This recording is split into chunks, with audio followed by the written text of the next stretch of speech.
உங்களோட பிறந்த மாதத்தை வச்சு உங்க கேரக்டர் எந்த கடவுள் மாதிரி இருக்கும்னு கணிக்க முடியும்னு தெரியுமா? ஜனவரி விநாயகர், பெற்றோரை சுற்றி பழம் பெற்ற புத்தி கூர்மை வாய்ந்தவரை நீங்கள் பிரதிபலிப்பீர்கள்.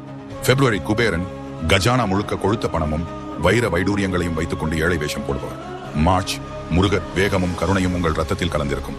ஏப்ரல் நாரதர், கலகம் செய்து தீராத துயரங்களை உங்கள் நண்பர்களுக்கு கொடுப்பவர். மே பார்வதி தேவி, மகிழ்ச்சியையும் சந்தோஷத்தையும் பரப்புவீர். ஜூன் லட்சுமி, நீங்கள் இருக்கும் இடத்தில செல்வம் குவியும். ஜூலை சூரிய தேவன், அழகுக்கு மறுபெயராக உங்கள் முகவடிவம் அமைந்திருக்கும். ஆகஸ்ட் துர்க்கை, பயம் என்ற சொல் உங்கள் அகராதியிலேயே கிடையாது, எதற்கும் துணிந்தவர்.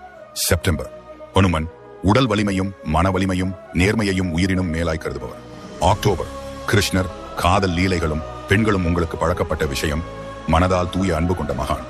நவம்பர் கும்பகர்ணன், தனிமையையும் தூக்கத்தையும் மன அமைதியை விரும்புவர். டிசம்பர் பகவான் விஷ்ணு, பிறந்தவர்கள் பரிவும் பாதுகாவலும் கொண்டவர்கள்.